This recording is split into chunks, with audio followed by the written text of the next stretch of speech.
ये लेवल्स हैं, की लेवल्स जो आज आपको वॉच आउट करने हैं। इस बीच कुछ हर्षदा के पास चला जाए। Harshada, good morning. एक पहले स्टॉक्स न्यूज़ पे आऊँ उससे पहले जी एंटरटेनमेंट एंटरप्राइजेज, इसको खींच के लाइए स्क्रीन पे। पुनीत गोयनका की नियुक्ति का प्रस्ताव गिरा।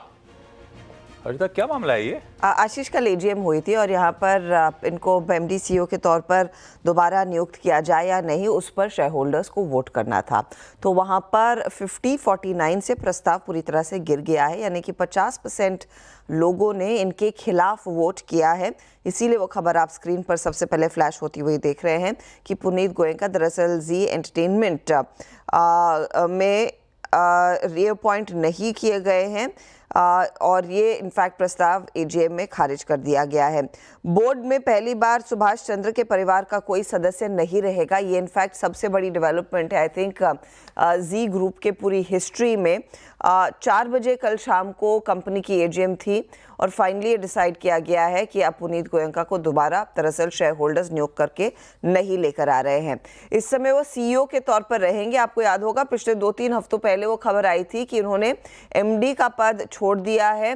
वो फोकस बिजनेस के ग्रोथ पर रखना चाहेंगे, लेकिन आज वो कल वो जो एजीएम हुई थी उसमें शेयर होल्डर्स वोट करने वाले थे। आई डोंट नो होप था या नहीं, लेकिन फिलहाल एक बहुत बड़ा झटका रह सकता है प्रोमोटर फैमिली के लिए, प्रोमोटर ग्रुप के लिए, क्योंकि अब उस परिवार का कोई भी दरअसल सदस्य यहाँ पर बोर्ड में नहीं रहेगा। तो ये आपको ध्यान में रखना है। इसीलिए आई थिंक वो सबसे पहले खबर नोट करने वाली है। आज की आई थिंक सबसे बड़ी कॉर्पोरेट डेवलपमेंट रहेगी। रखेंगे स्टॉक को रडार पे जी एंटरटेनमेंट एंटरप्राइजेस के।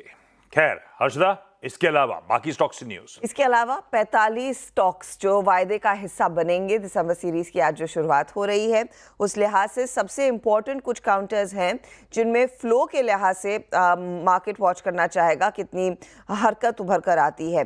जियो फाइनेंशियल, जोमैटो, डी-मार्ट, ये सबसे अहम रहेंगे क्योंकि इन सब की अटकलें ज़्यादा जोर दिखा रही है कि ये नेक्स्ट दरअसल निफ्टी का हिस्सा बनेंगे। हम सब जानते हैं कि सेंसेक्स का हिस्सा जोमैटो बनने वाला है, वो सेंसेक्स ने ये कह भी दिया है।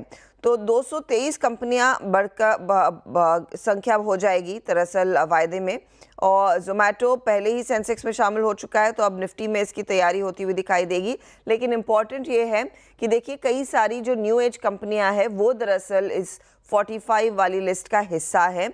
उसमें से फ्लोज के लिहाज से आपको देखना है किस पर ज़्यादा जोर दिया जाएगा। डी-मार्ट है जहां पर अनुमानित है अच्छा खासा फ्लो आएगा। लॉट साइज के आंकड़े हैं, 150 का लॉट है ये। जियो फाइनेंशियल का करीब 1650 का लॉट है।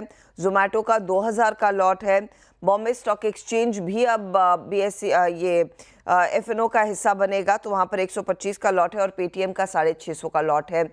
ये वो तमाम कंपनियां हैं जो दरअसल लॉट साइज के लिहाज से ज़्यादा प्रोमिनेंट है और इनमें सबसे ज़्यादा मार्केट एक्शन बनता हुआ दिखाई देगा। वैसे 6 न्यू एज कंपनियां इस लिस्ट का हिस्सा है, तो उन पर आप ध्यान दीजिएगा। आज दरअसल क्रेडिट एक्सिस ग्रामीण भी रेडार पर रखेंगे क्योंकि कल शाम को अपडेट आया है कि गोल्डमैन सैक्स ने इस कंपनी को डाउनग्रेड कर दिया है। अब एक सेल का कॉल है। एसेट क्वालिटी की बिगड़ती स्थिति और स्पेशली हमने देखा पिछले 2-3 क्वार्टर से चिंता यही उभर कर आ रही है कि एमएफआई साइड पर स्ट्रेस है और वो स्ट्रेस दरअसल पेनफुल होता दिखाई देगा। उसी के मद्देनज़र गोल्डमैन सैक्स ने इस कंपनी को डाउनग्रेड कर दिया है। 1500 प्लस का टारगेट हुआ करता था, अब इन्होंने टारगेट प्राइस दिया है 564 का, तो वो स्टॉक है इंपॉर्टेंट आज वॉच करने के लिए। इसके अलावा फिलिप्स कार्बन ब्लैक की तरफ से एक अपडेट आया है कि मुंद्रा प्लांट गुजरात का दूसरा और फाइनल चरण पूरा हो चुका है। कल यानी कि 28 नवंबर को दरअसल ये फाइनल चरण पूरा हुआ और इनकी कैपेसिटी दरअसल बढ़ गई है, 7,90,000 MTPA पर आ चुकी है। वो स्टॉक आप रेडार पर रखेंगे। बीएसई को लेकर काफ़ी ज़्यादा एक्शन बनता हुआ दिखाई देगा।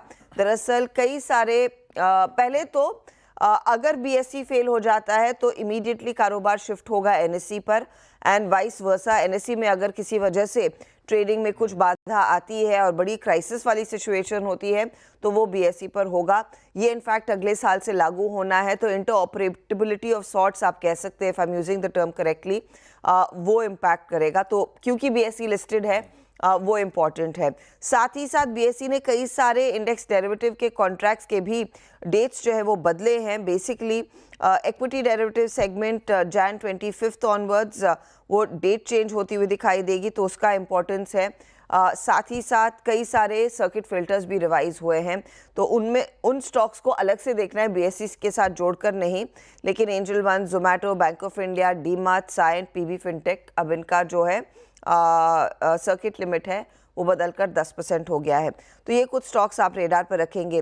कल दोपहर में जो झटका इंश्योरेंस कंपनियों को लगा था, इस डर में कि देखिए कोई बैंक के जरिए 50% से ज़्यादा इंश्योरेंस कंपनियां अपने पॉलिसीज को नहीं बेच पाएंगी, उस पर एचडीएफसी लाइफ ने खुलासा दिया है, उस पर एसबीआई लाइफ ने खुलासा दिया है।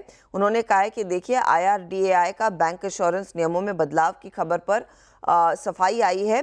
ऐसी कोई दरअसल अपडेट इन इंश्योरेंस कंपनियों को आईआरडीएआई की तरफ से नहीं आई। इनफैक्ट आईआरडीएआई ने भी कहा है कि अब तक फैसला नहीं हुआ है, आगे देखेंगे इस तरह का कोई एक्शन लेना है या नहीं। तो देखते हैं आज रिलीफ मिलती है या नहीं इन इंश्योरेंस स्टॉक। छोटा सा ब्रेक के उस पर आज का इवेंट्स कैलेंडर और कमोडिटी स्ट्रैटेजी।